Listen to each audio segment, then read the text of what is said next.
नमस्कार. देशोन्नतीमध्ये मी ऐश्वर्या शिंदे आपलं स्वागत करते. बघूया प्रदेशच्या आजच्या टॉप 10 बातम्या.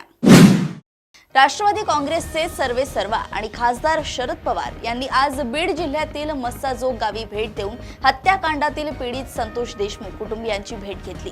शरद पवार यांनी संतोष देशमुख यांची मुलगी वैभवी देशमुख हिच्या शिक्षणाची जबाबदारी स्वीकारली आहे. ग्रामस्थांनीही संताप व्यक्त करत शरद पवारांसमोरच आक्रोश केला. मंत्री धनंजय मुंडेंचा राजीनामा घेतला पाहिजे अशी मागणी गावकऱ्यांनी केली, तर सगळ्या आरोपींना अटक करून आम्हाला न्याय मिळवून द्या अशी मागणी संतोष देशमुख यांची कन्या वैभवी हिने केली आहे. जिल्ह्यासह संपूर्ण राज्यात मस्साजोगचे सरपंच संतोष देशमुख यांचे हत्या प्रकरण सध्या चांगलेच तापल्याचे दिसून येते. सभागृहात झालेल्या चर्चेला उत्तर देताना मुख्यमंत्री देवेंद्र फडणवीस यांनी पोलीस प्रशासनाने कारवाई करण्यात कुचराई केल्याचे सांगितले. तसेच बीडच्या पोलीस अधीक्षकांची बदल करण्याचा निर्णय घेतल्याची घोषणा देखील त्यांनी केली होती. या घोषणेला 24 तास उलटत नाही तोच पोलीस अधीक्षक अविनाश बारगड यांची बदली करण्यात आली आहे. त्यांच्या जागी नवनीत कावंत यांची नियुक्ती करण्यात आली आहे. नाशिक जिल्ह्यातील द्राक्ष उत्पादक शेतकऱ्यांच्या पुढाकारातून एकत्रित येत स्थापन झालेल्या सह्याद्री फार्मर्स प्रोड्युसर्स कंपनी दिवसेंदिवस मोठी प्रगती करत आहे. या कंपनीच्या मालकीची उपकंपनी असलेल्या Sahyadri farms post harvest care limited या कंपनीमध्ये रिस्पॉन्सिबिलिटी युरोप व GEF अमेरिका या कंपन्यांनी 390 कोटी रुपयांची गुंतवणूक केली आहे. त्यांच्या समवेत FMO, प्रोपॅरको, इन्कोफिन आणि कोरिस या सध्याच्या गुंतवणूकदारांचाही समावेश आहे. या गुंतवणुकीचा उपयोग पेटंटेड द्राक्षे आणि लिंबूवर्गीय फळांच्या जातीच्या लागवड क्षेत्र विस्तारासाठी तसेच पायाभूत सुविधांच्या क्षमतेत वाढ व मूल्यवर्धित उत्पादनांच्या निर्मितीसाठी करण्यात येईल. आगामी मुंबई महापालिकेची निवडणूक शिवसेना उद्धव बाळासाहेब ठाकरे गट स्वबळावर लढेल असं वक्तव्य उद्धव बाळासाहेब ठाकरेंच्या शिवसेनेचे राज्यसभा खासदार संजय राऊत यांनी केलंय.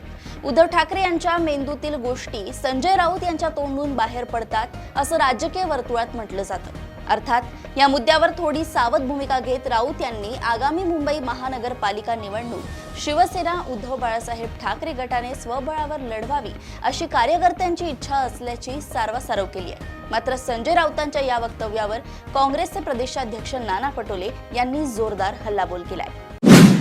राज्यातील महायुती सरकारने शालेय विद्यार्थ्यांसाठी एक राज्य एक गणवेश ही योजना सुरू केली होती. मात्र महायुती सरकार 2 मध्ये मुख्यमंत्री देवेंद्र फडणवीस यांच्या सरकारने ही योजना गुंडाळत नवीन नियमावली बनवली आहे. त्यावरून आता शिवसेना आमदार आदित्य ठाकरे यांनी देखील माजी शिक्षण मंत्री दीपक केसरकर यांच्यावर हल्लाबोल केलाय.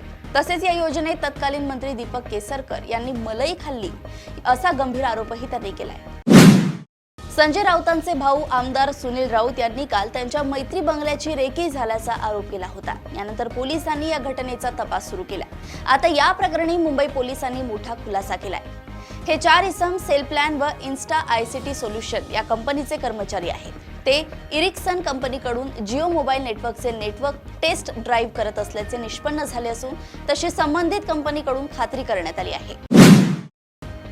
आदित्य ठाकरे यांनी त्यांचे वडील उद्धव ठाकरे यांच्यावर दबाव आणून शिवसेना संपवायला लावली आणि ते काँग्रेससोबत गेले. त्यांच्यामुळे युती तुटली असा दावा शिवसेना शिंदे गटाचे प्रवक्ते दीपक केसरकर यांनी विधान भवन परिसरात केलाय. काँग्रेससोबत जाण्याचा निर्णय ठाकरेंनी घेतला हे सर्व आदित्य ठाकरे यांच्या पोरकटपणामुळे घडले आहे. त्यांनी जनतेमध्ये जायला शिकायला पाहिजे. त्यांनी स्वतःमध्ये सुधार करायला हवा असा सल्ला देखील त्यांनी आदित्य ठाकरे यांना दिला. गेल्या काही दिवसांपासून बीडमधील सरपंच हत्या प्रकरणाचा मुद्दा चर्चेत आलाय. माजी सरपंच संतोष देशमुख यांची निर्घृण हत्या करण्यात आली. या घटनेमुळे राज्यात सत्ताधारी आणि विरोधकांमध्ये आरोप प्रत्यारोप सुरू आहे. पडसाद विधिमंडळाच्या हिवाळी अधिवेशनातही उमटले आहे. दरम्यान काँग्रेसचे ज्येष्ठ नेते बाळासाहेब थोरात यांनी या प्रकरणावरून महायुती सरकारवर निशाणा साधलाय. बीडमधील सरपंच हत्या प्रकरण सत्ताधारी पक्षाच्या नेत्यांशी निगडीत असल्यानं हे प्रकरण दाबलं जाणार का असा सवाल बाळासाहेब थोरात यांनी उपस्थित केलाय. जलसंपदा खात्याच्या वतीनं चिपळूण येथे पूररेषा आखण्यात आली असून ही पूररेषा चिपळूण शहर आणि परिसरात असलेल्या गावांना 80% प्रभावित करणारी ठरली आहे. ही पूररेषा अन्यायकारक असून ती रद्द करावी अशी मागणी चिपळूण संगमेश्वरचे आमदार शेखर निकम यांनी विधानसभेत केली आहे. त्यामुळे या अन्यायकारक पूररेषेबाबत आता राज्य सरकार काय निर्णय घेणार याकडे आता सर्व चिपळूणकरांचे लक्ष लागून राहिलं आहे. शेतीचा कायापालट करण्यासाठी, शेतकऱ्यांचे उत्पन्न सुधारण्यासाठी, पिकांची लवचिकता वाढवण्यासाठी भाभा अणु संशोधन केंद्राने विविध कृषी विद्यापीठांच्या सहकार्याने व्यावसायिक लागवडीसाठी 8 नवीन पिकांचे वाण विकसित केले आहेत। यात 5 तृणधान्ये आणि 3 तेलबियांच्या वाणांचा समावेश आहे। बीआरसीने 70 वर्षांच्या कारकिर्दीमध्ये आतापर्यंत 70 पीक जाती शेतकऱ्यांसाठी विकसित केल्या आहेत। याचा शेतकऱ्यांना फायदा होणार आहे। प्रदेशातील अशाच टॉप 10 बातम्या जाणून घेण्यासाठी बघत रहा देशोन्नती। आणि अजूनही तुम्ही आमच्या चॅनलला लाईक आणि सबस्क्राईब केले नसेल तर लगेच लाईक आणि सबस्क्राईब करा आणि बघत रहा देशोन्नती। नमस्कार। ठळक घडामोडींसाठी देशोन्नती न्यूज चॅनलला सबस्क्राईब करा आणि बेल आयकॉन प्रेस करा।